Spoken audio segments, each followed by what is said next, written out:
Madame, Monsieur, bonsoir. Merci de nous rejoindre à la une de l'actualité de ce 19h, 5e jour de la visite du général de corps d'armée, Ahmed Gaïd Salah, vice-ministre de la Défense nationale, chef d'état-major de l'armée nationale populaire en 2e région militaire, où il a inspecté l'école des cadets de la nation à Oran et a présidé une réunion avec ses cadettes et ses cadets. Dans une allocution d'orientation, le général de corps d'armée a mis l'accent sur la nécessité d'ancrer les principes de la révolution de novembre et ses nobles valeurs dans la mémoire des fidèles générations montantes.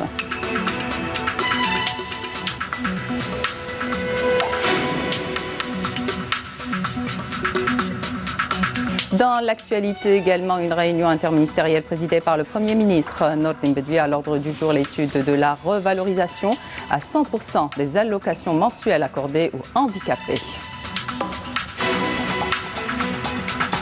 Les travaux de la 3e Assemblée générale de l'Afripol ont débuté ce matin à Alger sous la présidence du ministre de l'Intérieur, des collectivités locales et de l'aménagement du territoire, Salah Eddine Dahmoun. On reviendra plus en détail sur le contenu de cette assemblée qui a pour but d'examiner et de débattre les aspects fonctionnels et organisationnels de la lutte contre les diverses formes de criminalité transnationale organisée.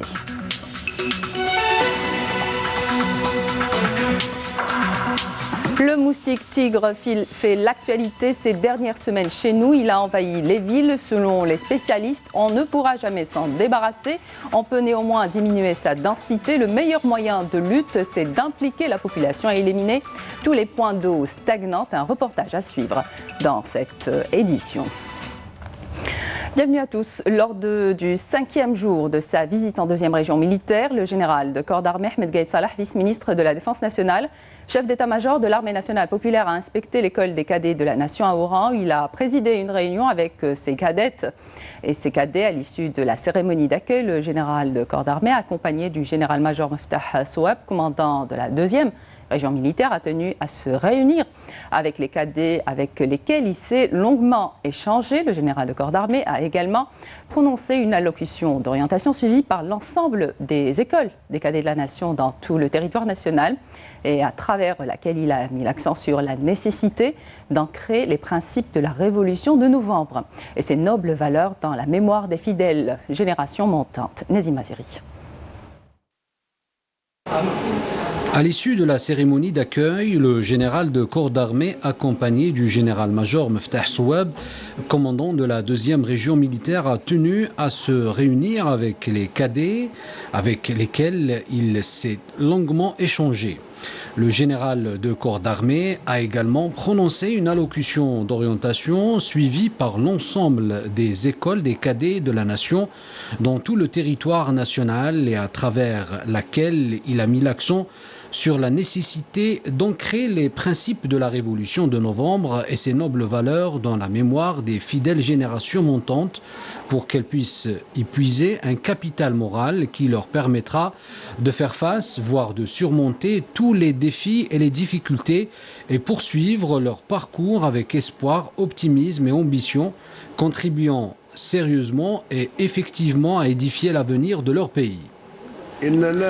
Nous avons une profonde conscience au sein de l'armée nationale populaire, digne héritière de l'armée de libération nationale, et œuvrant sans relâche avec l'aide d'Allah le Tout-Puissant à ancrer les principes de la révolution de novembre et ses nobles valeurs dans la mémoire des fidèles générations montantes et à leur permettre de comprendre le message de novembre et de mesurer ses dimensions et sa noblesse comme étant l'une des plus grandes épopées, des plus mémorables et des plus chères au cœur des Algériens.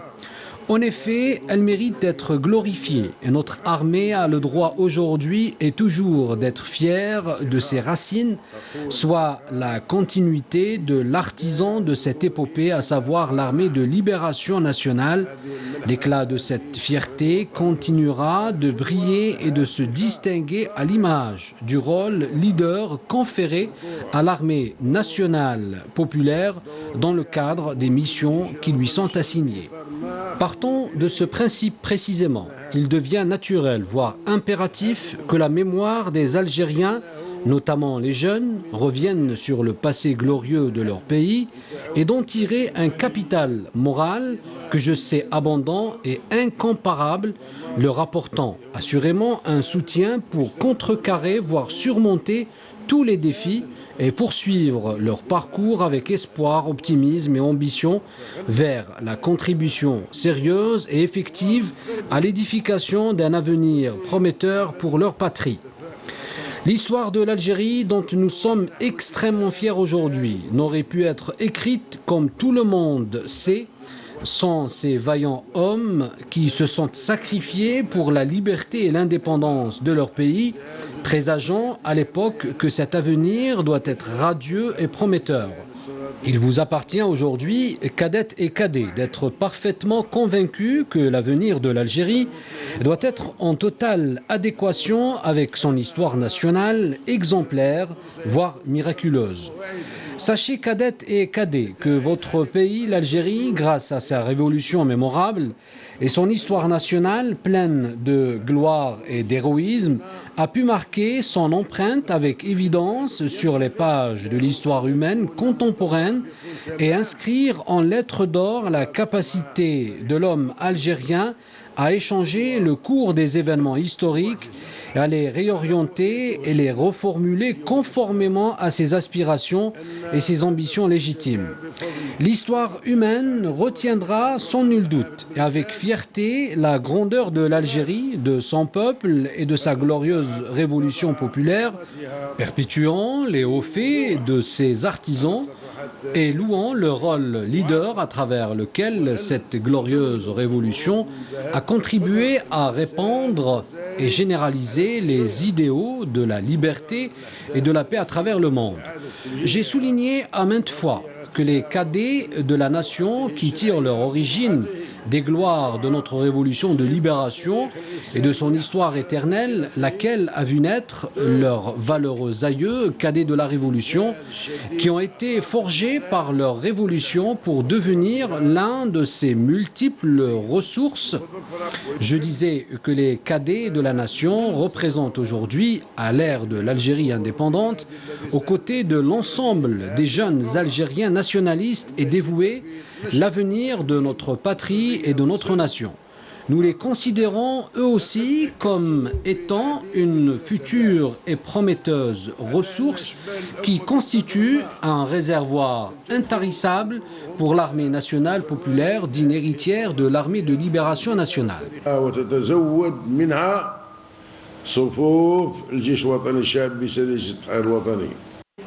Le général de corps d'armée a rappelé les efforts consentis pour la création des écoles des cadets de la nation en un temps record, et ce à la lumière de la stratégie clairvoyante et perspicace adoptée par le haut commandement de l'armée nationale populaire qui vise la formation d'une génération d'élite de cadres hautement qualifiés, capables d'assumer leurs futures responsabilités.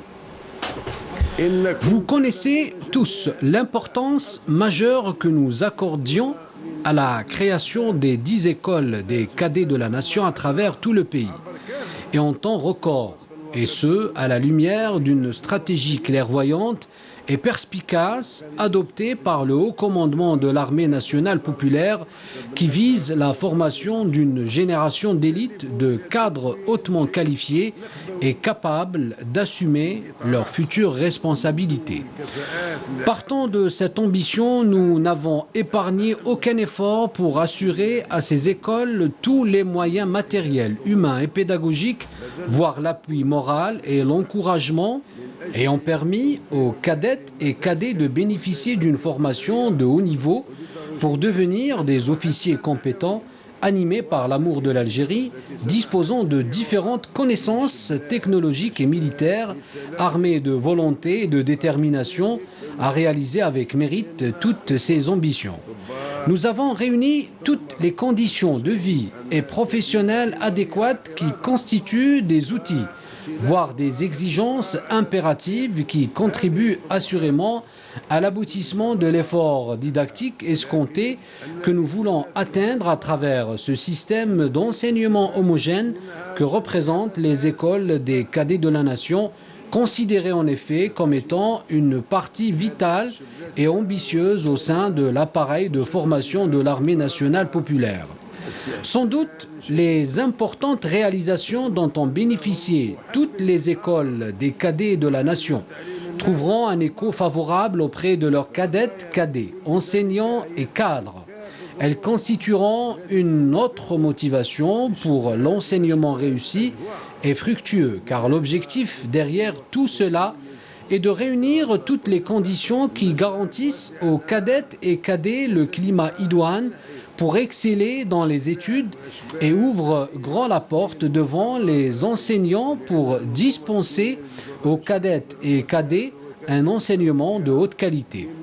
Étant donné que l'appareil de formation au sein de l'armée nationale populaire, dans tous ses paliers, y compris les écoles des cadets de la nation, ne cesse de bénéficier auprès de nous, en tant que haut commandement, d'un intérêt particulier. J'ai souligné à maintes reprises, et je tiens à le souligner aujourd'hui devant vous, que la mise à disposition d'une ressource humaine compétente, qualifiée et imprégnée des éternelles valeurs et des principes de novembre est l'objectif suprême que nous nous efforçons à atteindre à travers tous les efforts au niveau de l'appareil de formation et d'enseignement dans l'armée nationale populaire. À cet effet, je vous exhorte encore une fois à consacrer tout votre temps pour acquérir les sciences et le savoir et à fournir beaucoup d'efforts dévoués afin d'atteindre les objectifs escomptés. Votre avenir est entre vos mains, c'est à vous de le façonner grâce à votre volonté et votre détermination à occuper les rangs les plus élevés. À leur tour, les cadettes et les cadets ont exprimé dans leurs interventions leur fierté d'appartenir à ces édifices pionniers d'enseignement, comme ils ont réitéré leur résolution à n'épargner aucun effort pour une meilleure acquisition scientifique leur permettant d'être à l'avant-garde. Ensuite, le général de corps d'armée a suivi un exposé présenté par le commandant de l'école avant de visiter les différentes annexes administratives et pédagogiques et les différents laboratoires. Il s'est également enquis du projet d'extension de l'école dont les travaux sont presque finis en attendant la réception définitive avant la fin de l'année en cours. Le général de corps d'armée a également visité quelques classes d'enseignement.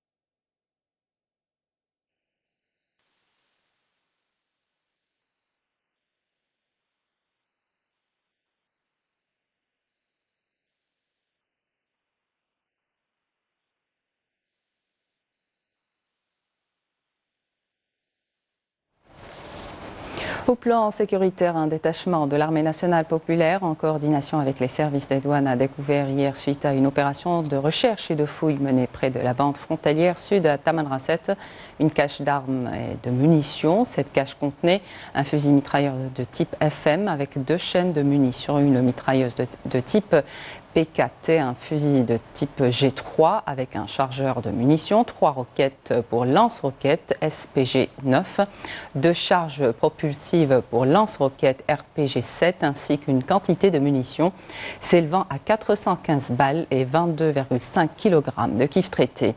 Un autre détachement de l'armée nationale populaire a arrêté à Tissemsilt un élément de soutien au groupe terroriste.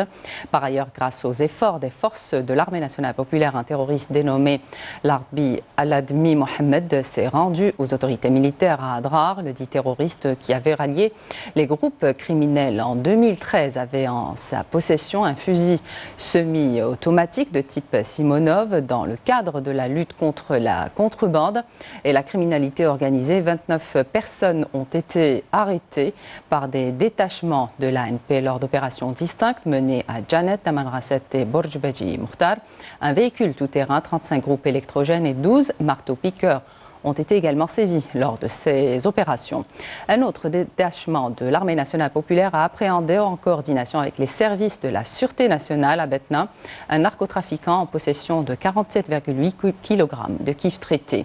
Par ailleurs, des gardes-côtes ont mis en échec des tentatives d'émigration clandestine de 23 personnes qui étaient à bord d'embarcations de construction artisanale à Chlef al-Naba, El-Qala, tandis que 39 immigrants clandestins de différentes nationalités ont été interceptés à Janet et Tamanrasset.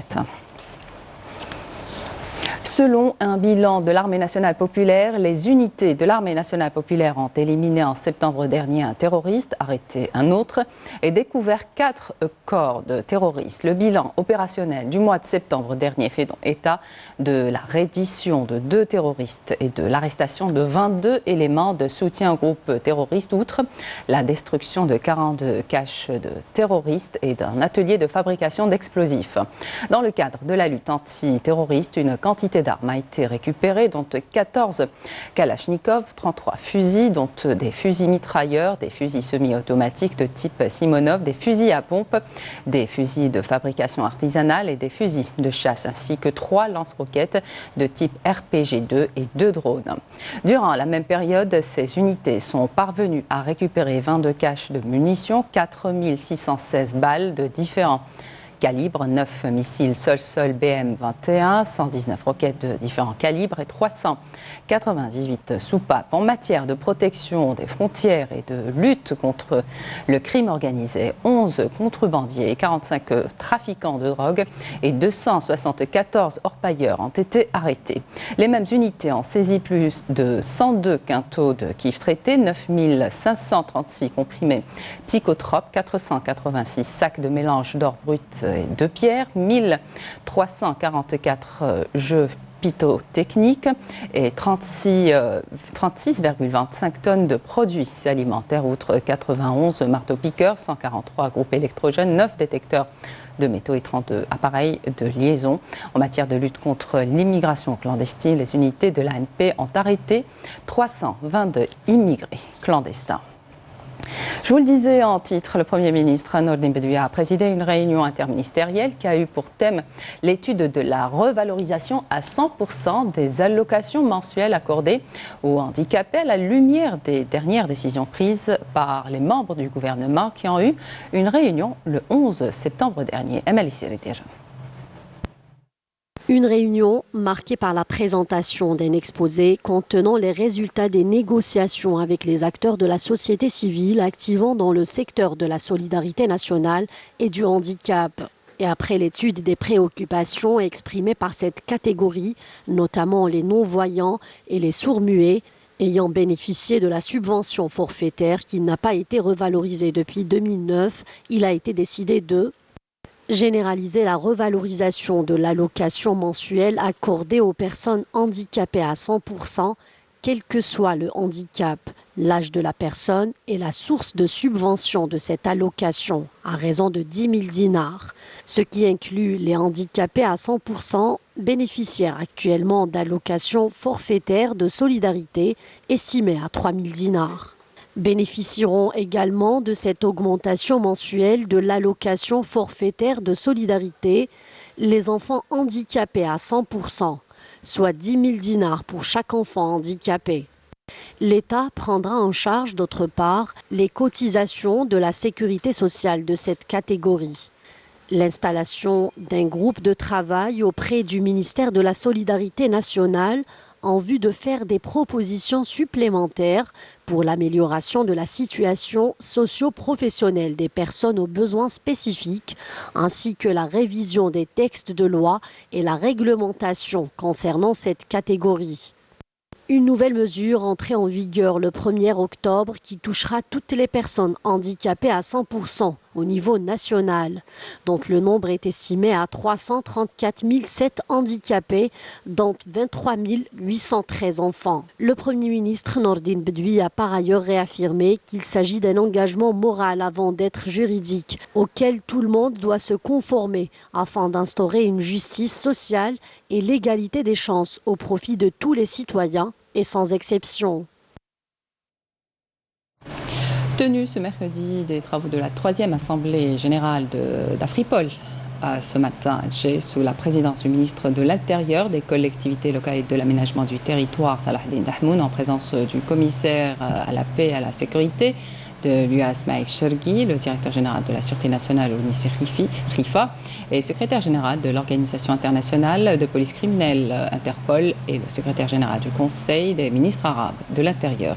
Cette troisième assemblée a été l'occasion pour les chefs de police africains d'examiner et de débattre les aspects fonctionnels et organisationnels et d'échanger leurs points de vue et leurs expériences sur la prévention et la lutte contre les diverses formes de criminalité transnationale organisée. En plus des chefs de police africains, des représentants d'organisations et institutions policières régionales et internationales ont pris part à cette rencontre et les experts y relevant ainsi que d'autres invités de marque en qualité d'observateurs. Je vous invite à présent d'écouter la déclaration du ministre de l'Intérieur. إن اجتماعنا اليوم بالجزائر يندرج في إطار مواصلة المسار الذي شرعنا في تجسيده معا. Notre réunion ici à Alger s'inscrit dans le cadre de la concrétisation de notre parcours commun découlant du programme d'action d'Afripol adopté lors des différentes assemblées générales. Un programme qui a permis une cristallisation stratégique complète et unifiée, prenant en considération tous les défis sécuritaires menaçant notre continent africain et représentant notre partenariat sécuritaire africain dans le domaine de la police Afripol, dont l'Algérie a été choisie pour accueillir son siège. Cette initiative est à la hauteur des défis sécuritaires en Afrique, mais aussi dans tous les autres continents. Et je suis convaincu qu'elle sera un outil efficace dont on ne pourra se passer dans le domaine de la coopération policière internationale qui assurera une réponse commune et idoine à toutes les nouvelles menaces qu'affrontent nos pays, mettant en péril la paix et la sécurité mondiale.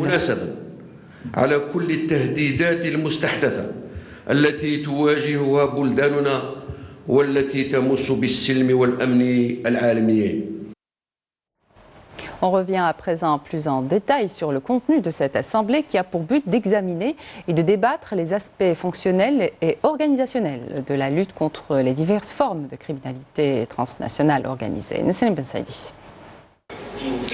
Renforcer les capacités de lutte contre les diverses formes de criminalité transnationale, un défi que l'organisation de la police africaine, Afripol, tente de relever à travers une coopération plus efficace en matière de prévention et de lutte contre les menaces criminelles prioritaires, à savoir l'extrémisme violent, la cybercriminalité, la criminalité émergente et le terrorisme. L'organisation Afripol a intégré la lutte contre le terrorisme, le crime organisé et la criminalité transnationale parmi ses priorités. Une plateforme a aussi été créée permettant des échanges d'informations. Ajoutés à cela, des bureaux de liaison relevant d'Interpol ont été créés afin de renforcer les capacités de la police africaine. Je suis très heureux que nous soyons tous réunis encore une fois ici en Algérie. Le siège permanent d'Afripol est la fierté de tous les Africains. Cette organisation a joué un rôle important quant à la libération des peuples de toute forme de colonialisme et de racisme. Aujourd'hui, il est question de combattre toute forme d'extrémisme et de terrorisme et établir la paix et la sécurité. Avec son expérience reconnue mondialement, l'Algérie revêt une importance particulière dans la lutte contre le terrorisme, en raison aussi de sa position en Afrique du Nord et de sa proximité avec le continent européen.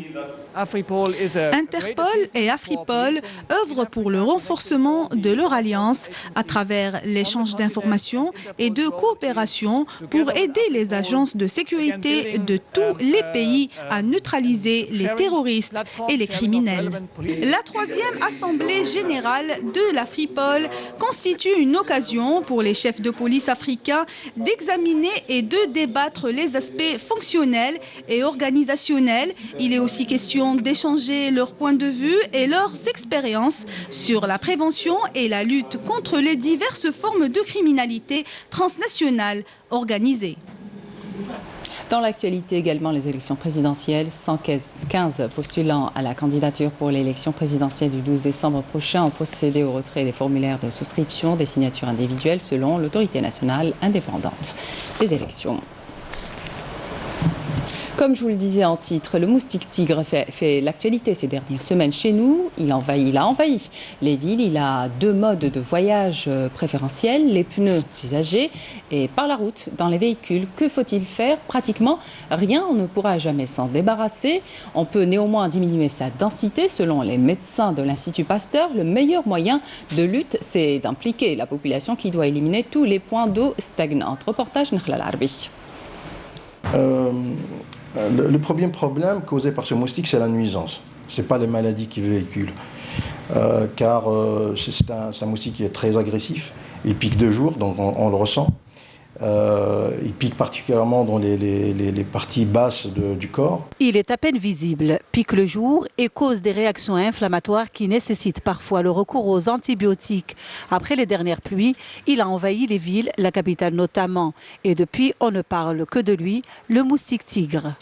Le moustique tigre, c'est vrai que les gens commencent à paniquer parce que pour la raison qui est simple, c'est qu'il y a une prolifération qui est importante ces jours-ci.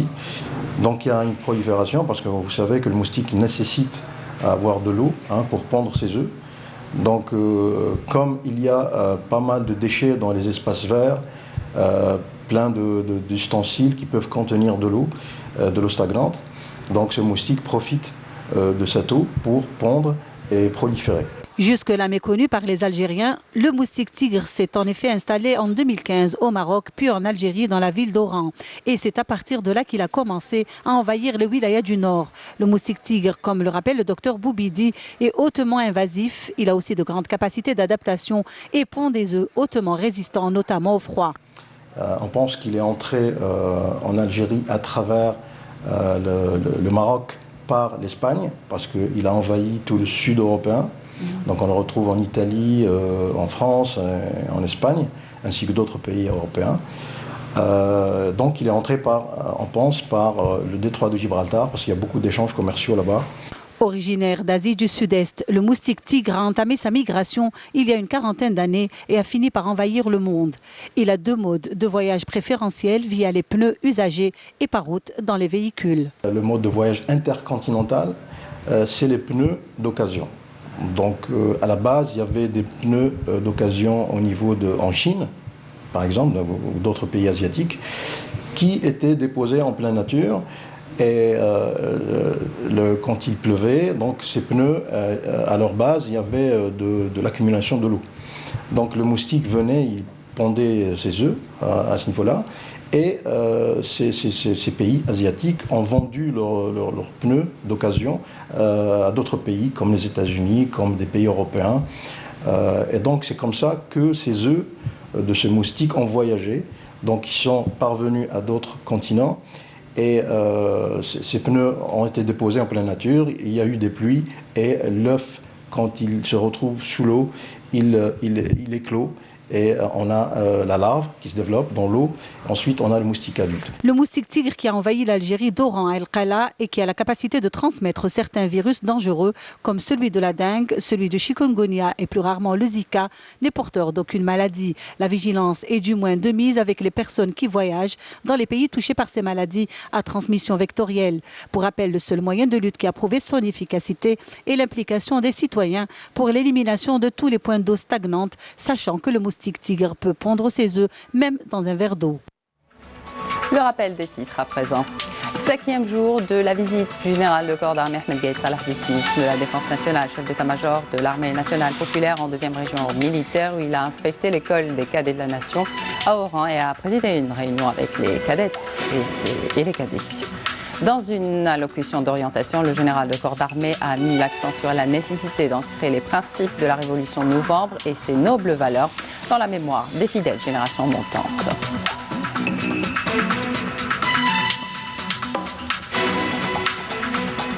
Dans l'actualité également, une réunion interministérielle présidée par le Premier ministre Nordin Bedoui à l'ordre du jour l'étude de la revalorisation à 100% des allocations mensuelles accordées aux handicapés.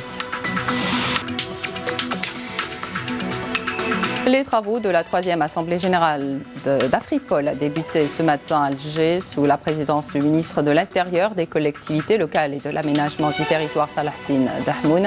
On est revenu plus en détail sur le contenu de cette assemblée qui a pour but d'examiner et de débattre les aspects fonctionnels et organisationnels de la lutte contre les diverses formes de criminalité transnationale organisée. Et puis nous avons parlé du moustique tigre qui fait l'actualité ces derniers mois. Chez nous, il a envahi les villes. Selon les spécialistes, on ne pourra jamais s'en débarrasser. On peut néanmoins diminuer sa densité. Le meilleur moyen de lutte, c'est d'impliquer la population et éliminer tous les points d'eau stagnantes. Voilà qui termine cette édition. Merci de votre attention. Excellente suite de programme sur Canal Algérie.